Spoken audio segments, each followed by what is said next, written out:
The Poor Pensioner. By Charles Dickens. I met her in the corridor, walking to and fro, and muttering to herself with a down-looking aspect, and a severe economy of dress, the season considered. I wondered how she came there, and was, to say the least of it, decidedly startled when she stopped directly opposite me, and lifting a pair of blank, brown eyes to my face, said, in a stern voice. "He was not guilty, my Lord Judge. God will right him yet. It will all come out some day. It can wait, yes I can wait. I am more patient than death, I am more patient than injustice." I made a hasty and undignified retreat downstairs when she left the passage free, and, meeting the waiter, inquired who the woman was. The man touched his forehead significantly, and said that she was harmless. I was very glad to hear it, and that she lived on the broken victuals, and that his mistress always gave her a dinner on Christmas Day. While we were speaking together, she descended to where we stood, and repeated the exact formula of which she had made use before. She was a tall woman, strong-limbed, and thin to meagreness. She might be 50, or perhaps 55, her skin was withered, and tanned by exposure to all sorts of weathers, and her uncovered hair was burned to a rusty iron grey. The waiter suggested to her to go to the kitchen fire, at which she broke into a scornful laugh, and reiterated, "I am more patient than death. I am more patient than injustice," and then walked out at the open door into the snow. "I don't think she feels it, sir," said the waiter, opening my door for me to enter. I do not think she did. I watched her from my window. She took up a handful of the newly fallen snow and thrust it into her bosom, then hugged it close, as if it were a living thing, that could be warmed by that eager clasp.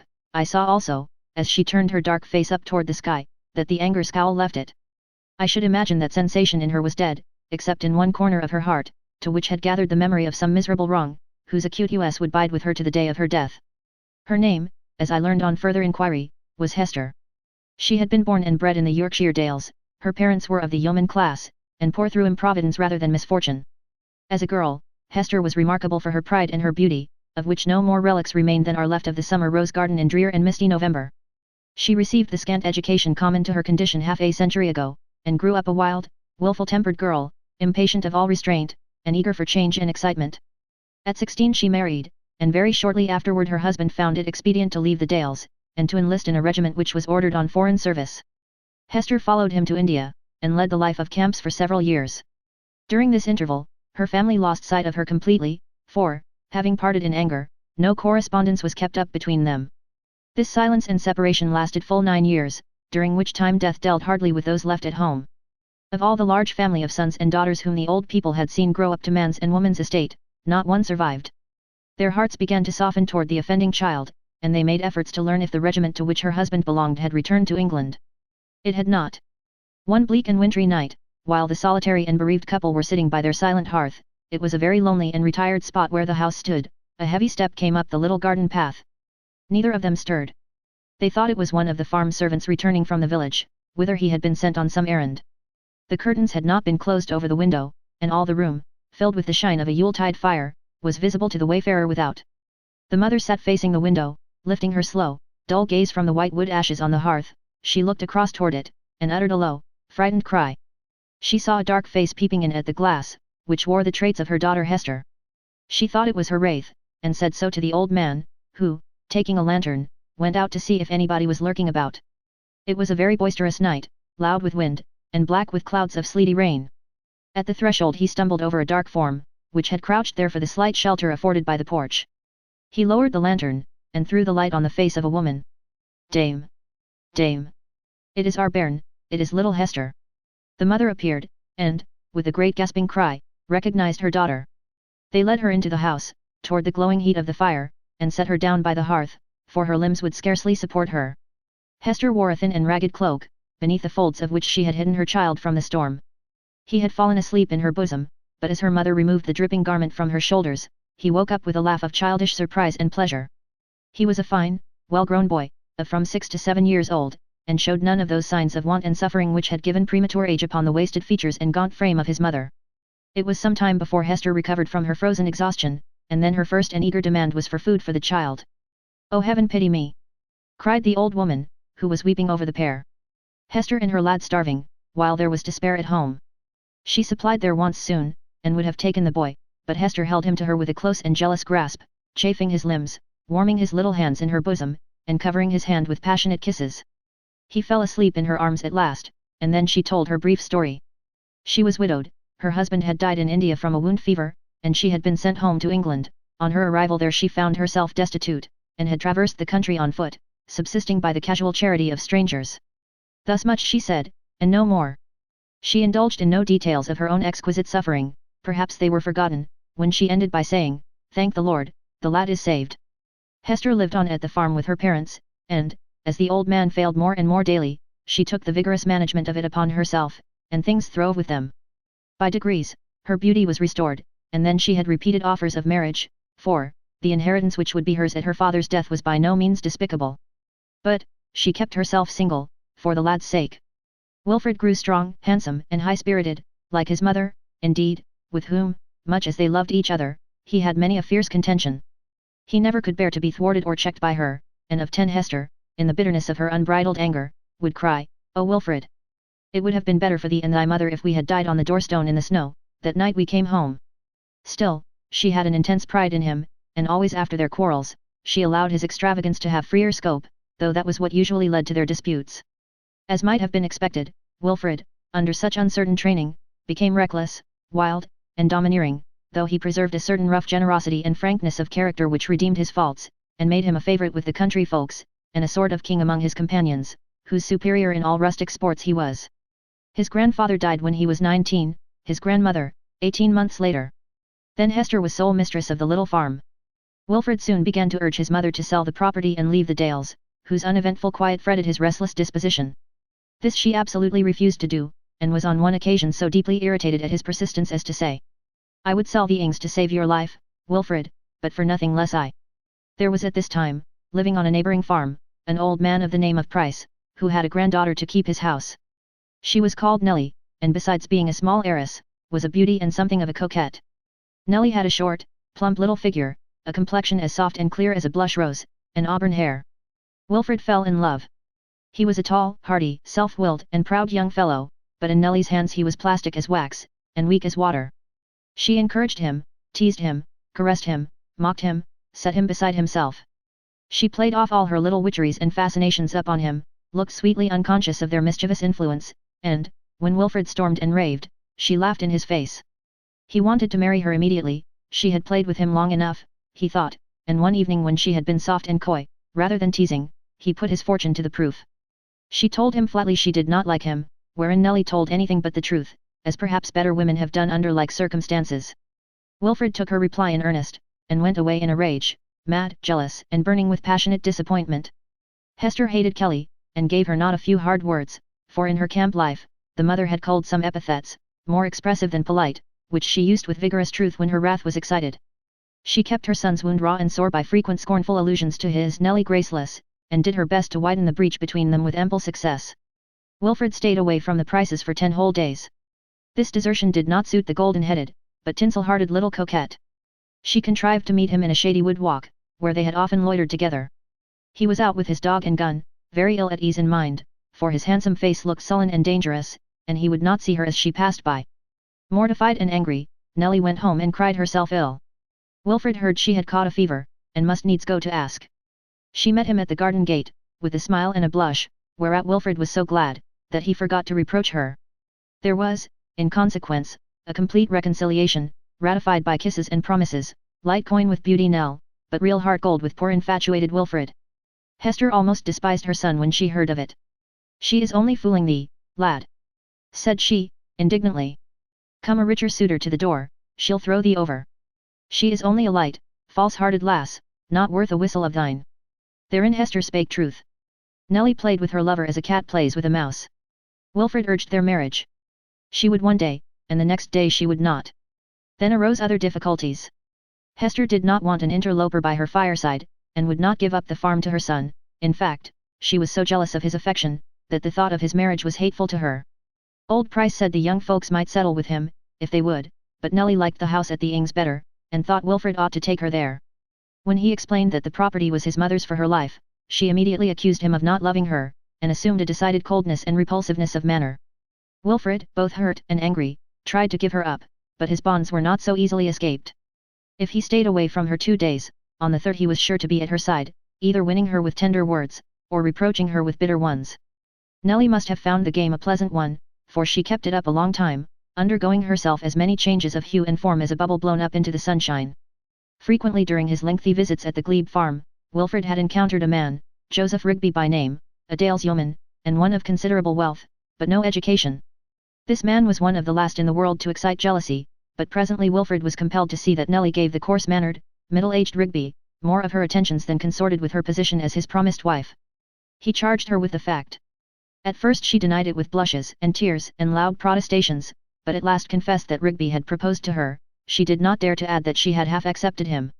They parted in mutual displeasure, and old Price said, as they agreed so badly, they had better break off the match, and Nelly should marry Joseph Rigby, who was well-to-do, and would know how to keep his wife in order. Wilfred went near her no more. Presently it was rumoured in the countryside that Nelly Price and Mr. Rigby were to be married after the October fairs. Hester sneered, prophesied that the rich yeoman would repent his bargain before St. Mark's, and rejoiced greatly at her son's escape. Meanwhile Wilfred went about the farm and the house, silent, moody, and spiritless. He was quite changed, and, as his mother thought, for the letter. Instead of associating with his former companions, he stayed much at home, and again renewed his entreaties that his mother would sell the Ings, and leave the Dales together. He wanted to emigrate. He did not care where they went, so that they got away from that hateful place.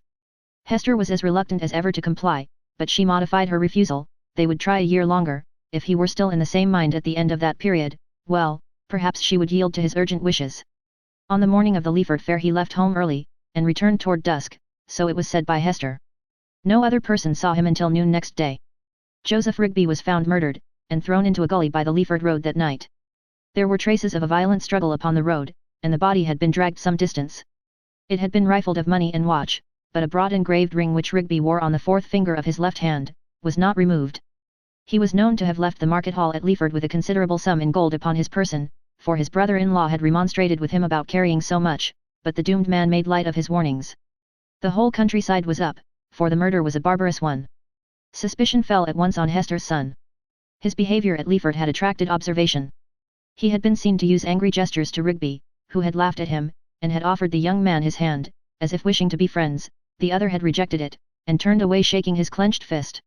He had also been seen to mount his horse at the inn door, and ride off in the afternoon. Rigby started about an hour later, and alone. He was seen no more until his body was found in the ditch by some men going to their work in the morning. When Wilfred was taken, he and his mother were sitting by the fireside together, she sewing, he reading. It was toward twilight, and he had not been over the threshold all day.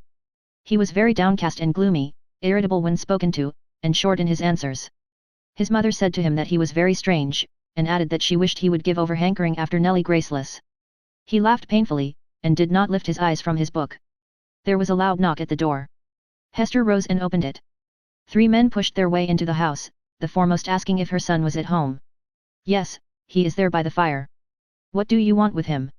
You must come with us, Mr. Wilfred. Nay, it's no use showing fight, cried a burly, muscular fellow, laying his hand heavily on his shoulder, for Wilfred had turned deadly pale, and had attempted to shake off the man's grasp. What is it for?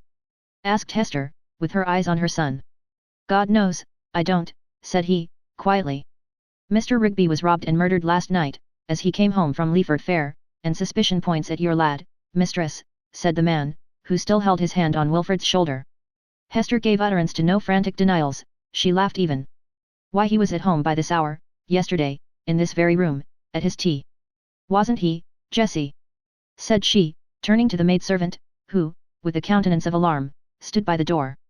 The girl said yes, then hesitated, and said she didn't see young master when she brought in tea. I was upstairs, said Wilfred. You had better keep that for another time and place. You must go with us now, observed the man. Wilfred made no resistance. His mother brought him his coat and helped him to put it on. Say thou didn't do it, Willie, only say so, I whispered she, fiercely. I didn't, mother, so help me God, was his fervent reply. You hear him? Cried Hester, turning to the men, you hear him? He never lied in his days. He might have killed Rigby in a fair fight, or in hot blood, but he is not the lad to lie in wait at night, to murder his enemy and rob him. He is not a thief, this son of mine. The officers urged their departure. Wilfred was placed in the vehicle which had been brought for the purpose, and driven off. I'll follow thee, Willie, cried his mother. Keep up thy heart, they can't touch thee. Goodbye, my poor lad.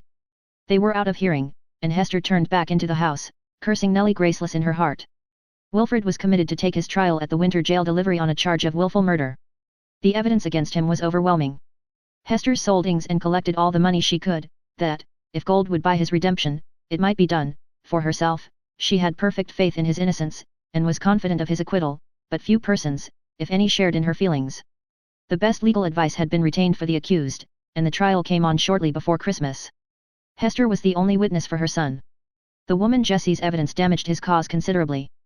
She contradicted herself over and over again, and at last, flurried and confused, she burst into tears, and crying out that she would say anything to get her young master off. There was nobody to speak with certainty as to the prisoner's having been at home by a certain hour but his mother. He had put his horse into the stable himself, the groom being absent at the fair, and Jessie could not swear that he was in to tea. She believed not, only 1 cup was used. 2 witnesses, labourers on a farm near the Ings, swore to having seen and spoken to the prisoner after the hour stated. They said he was riding fast, and seemed agitated, but it was too dark to see his face. Nellie Price also had her word against him. It was drawn from her reluctantly, in the midst of shamefaced tears and noisy sobs, but it quite overthrew the attempt to prove an alibi. She stated that she had watched until dark, in the garden, for Wilfred's return from Leaford, and had not seen him go by. The prisoner never looked toward her, but murmured that he had gone home by the bridle road and low lane to avoid passing the glebe farm.